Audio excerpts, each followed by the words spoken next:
Hi everyone. Today we are going to discuss the past perfect tense with active voice and passive voice. So please do stay with me until the end of the program. පාඩමේ මුල ඉඳන් අවසානයේ දක්වා රැඳී සිටීමෙන් ඔයාට past perfect tense එක සම්බන්ධව හොඳ අවබෝධයක් ලබා ගන්න පුළුවන්. Active voice, passive voice. අපි බලමු මුලින්ම active voice වාක්‍ය රටාව නිර්මාණය වීමේදී ක්‍රියාපදේ අපි කොහොමද පාවිච්චි කරන්නේ කියලා. I, we, you, he, she, it, they වැඩි සියලුම කතරු පද සමග had කියන උපකාරක ක්‍රියාව අපි මුලින්ම යොදා ගන්නට ඕනේ. had සමග past participle verb එක පාවිච්චි කිරීම තමයි active voice වලදී සිද්ධ වෙන්නේ. එය නැතාර්ථයේදී hadn't බවට පත් වෙනවා. මොකද මුලින්ම හමු වන ක්‍රියාපදයේ උපකාරක ක්‍රියාපදයේ වන බැවින් ඒකට තමයි not එකතු කරන්නේ. එතකොට hadn't written කියලායි මේ අවස්ථාවේදී අපි පාවිච්චි කරන්නේ. ඉතින් මේ විතරක් නෙමෙයි. hadn't gone, hadn't done, hadn't played මෙන්න මේ විදිහට තමයි නැතාර්ථයේදී perfect tense එක පාවිච්චි කරන්නේ. passive voice එකේදී ක්‍රියාපදයේ තබන්නේ අර විදිහටමයි. එකම වෙනස තමයි මැදින් been BEEN been නැමැති උපකාරක ක්‍රියාපදය අපි පාවිච්චි කරනවා. active voice වලදී සහ passive voice වලදී ක්‍රියාපදේ පාවිච්චි කරන ආකාරය එක හා සමානයි. නමුත් එකම වෙනස මොකක්ද? මේ මැදින් යෙදෙන passive voice වලදී මැදින් යෙදෙන BEEN been කියන උපකාරක ක්‍රියාපදය තිබීම තමයි මේ දෙක අතර වෙනස. For an example, they had come. They had come. ඔවුන් ඇවිල්ලා තිබුණා. ඔවුන් ඇවිල්ලා හිටියා. ලා තිබුණා. ලා හිටියා. ලා හිටියේ වැනි අදහස් ප්‍රකාශ කිරීම සඳහා තමයි අපි past perfect tense එක පාවිච්චි කරන්නේ. මම නැවතත් කියන්නම්. අපි එදිනෙදා කතා බහේදී මෙන්න මේ වගේ අදහස් ප්‍රකාශ කරනවා. යමක් කරලා, දැකලා තිබුණා. උයලා හිටියේ. කාලා හිටියේ. නාලා හිටියේ. ගිහිල්ලා තිබුණා. එහෙමනම් ලා තිබුණා. යමක් කරලා තිබුණා. හිටියේ. හිටියා. වැනි අදහස් ප්‍රකාශ කිරීම සඳහා තමයි past perfect tense එක අපි පාවිච්චි කරන්නේ. මුලින්ම එය හඳුනාගත යුතුයි. ඒ අනුව මෙන්න මෙතන මම සරල වාක්‍යයක් නිර්මාණය කරලා තියෙනවා. They had come. come කියලා මෙතන පාවිච්චි කරලා තියෙන්නේ. This is the past participle of the verb come. come, came, come. They had come. ඒගොල්ලෝ ඇවිල්ලා හිටියා. ඒගොල්ලෝ ඇවිල්ලා තිබුණේ. They hadn't come. ඒගොල්ලෝ ඇවිල්ලා හිටියේ නැහැ. Had they come? ඒගොල්ලෝ ඇවිල්ලා හිටියද? Hadn't they come?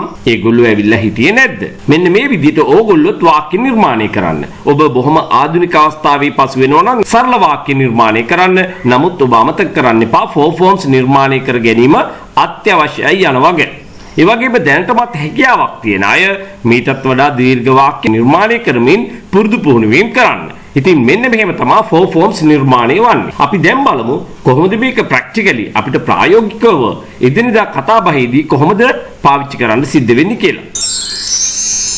When I went there, he had come home. When I went there, මම එහි යන විට he had come home. ඔහු ගෙදර ඇවිල්ලා හිටියා. මම එහි යනකොට ඔහු ගෙදර ඇවිල්ලා හිටියා.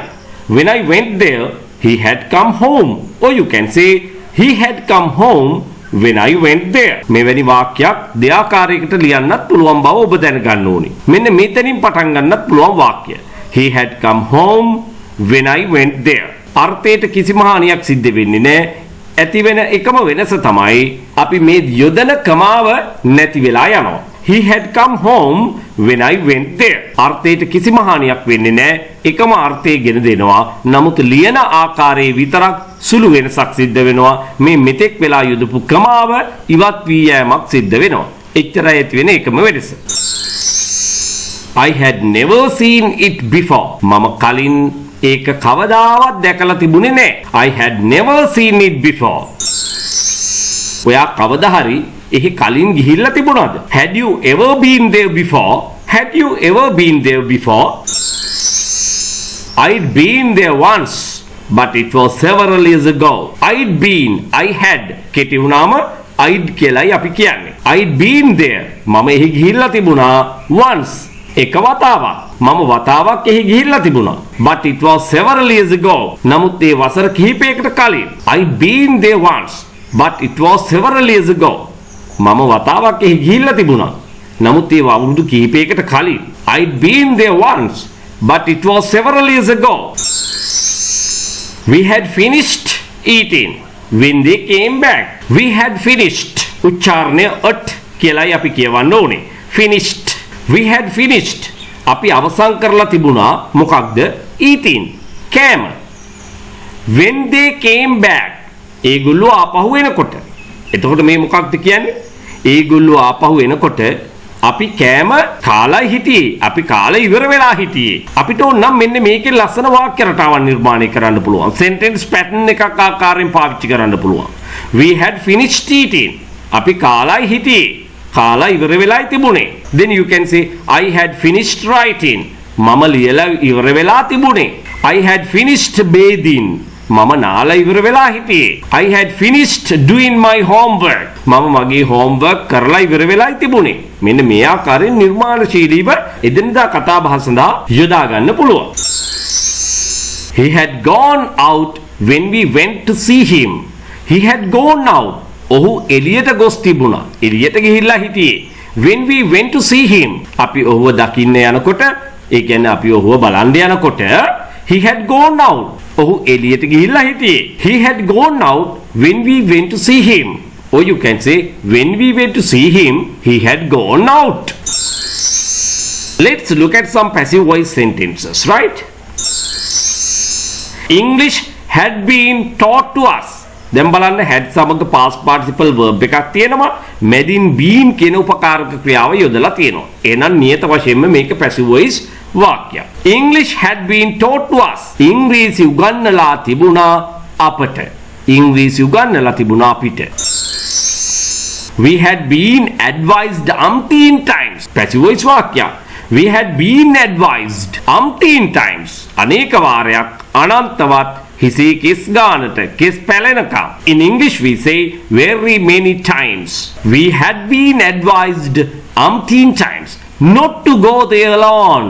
එහෙ තනියෙන් යන්න එපයි කියලා අපිට අනන්තවත් අවවාද කරලා තිබුණා.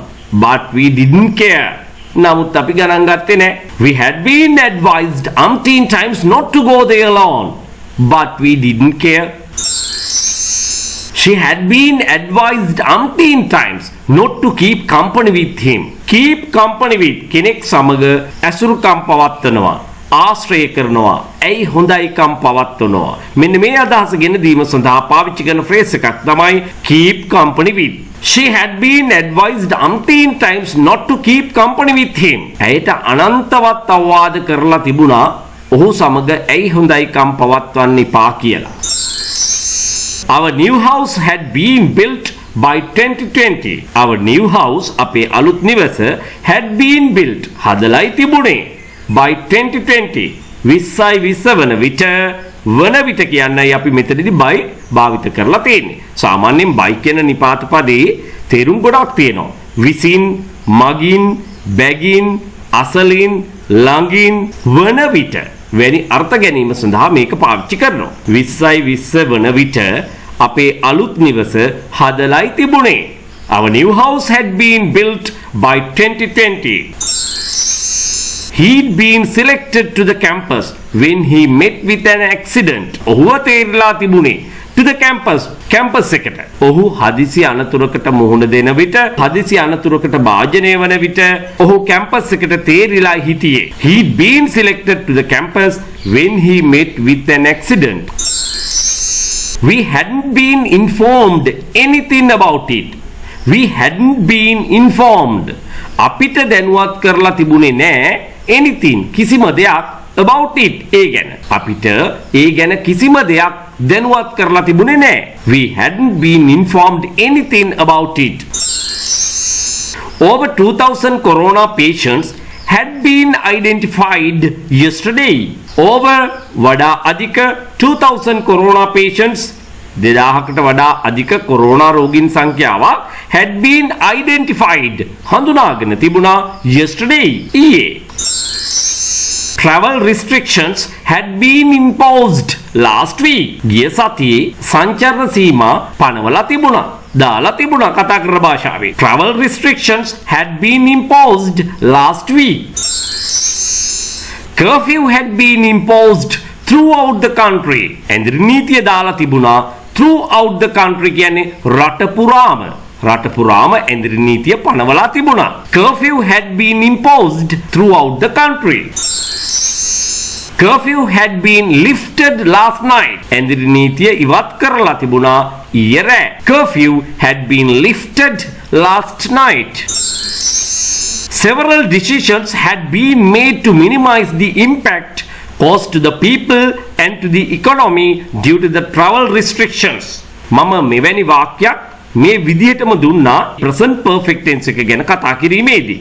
මම නැවතත් මේ වාක්‍ය දුන්නේ යම් දීර්ඝ වාක්‍යයක් ඕගොල්ලන්ට කොහොමද මේ වාගේ දෙයක් ප්‍රායෝගිකව පාවිච්චි කරන්න සිද්ධ වෙන්නේ කියලා පෙන්වන්නට. ඉතින් මෙවැනි වාක්‍යයක් තුලින් බොහෝ දේවල් ඉගෙන ගන්නට හැකියාව තියෙනවා. නමුත් මම හැම විටම පාඩමක් පැහැදිලි කිරීම සඳහා පාවිච්චි කරන්නේ සරල වාක්‍ය. හේතුව බහුතර දෙනෙකුට මේ පාඩම ඉතාම හොඳින් ග්‍රහණය කර ගැනීමට අත්‍යවශ්‍ය වන නිසා. තමන්ගේ හැකියාව දක්ෂකම අනුව තමන් ඒම වාක්‍ය දීර්ඝ කරගන්න පුළුවන් යම් නිර්මාණශීලීව තවදුරටත් ඒකට එකතු කිරීමේ හැකියාව තියෙනවා. Okay, let's look at this example given. Several decisions had been made. තීන්දුව කිහිපයක් අරගෙන තියෙනවා to minimize අවම කරන්නට the impact බලපෑම caused to the people ජනතාවට ඇති කරන ඒ වගේම and the economy ආර්ථිකයට ඇති කරන බලපෑම අවම කරන්නට due to හේතු කොටගෙන the travel restrictions සංචාරන සීමා. එහෙමනම් මේ මොකද්ද කියන්නේ?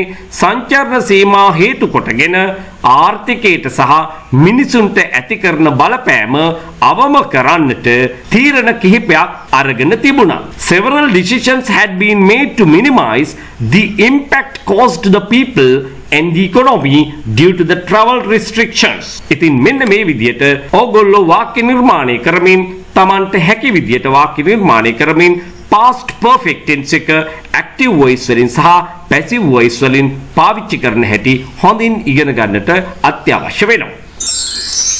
ඉංග්‍රීසි ව්‍යාකරණ ඉගෙන ගන්න ගමන් ඉංග්‍රීසි කතා කිරීම පුරුදු පුහුණු වීම කරන්නට ඔබ ආශාවක් උනන්දුවක් දක්වනවා නම් අනිවාර්යයෙන්ම මෙන්න මේ අංකයට දැන්ම ඔබේ තොරතුරු WhatsApp කරන්න. එhmenan යලිත් ඊළඟ පාඩමෙන් හමු වීමේ බලාපොරොත්තු වෙමින් ඔබ සැමට සුබ දවසක් ජයග්‍රාහී දවසක් ප්‍රාර්ථනා කරමින් මා ඔබින් සමු ගන්නවා.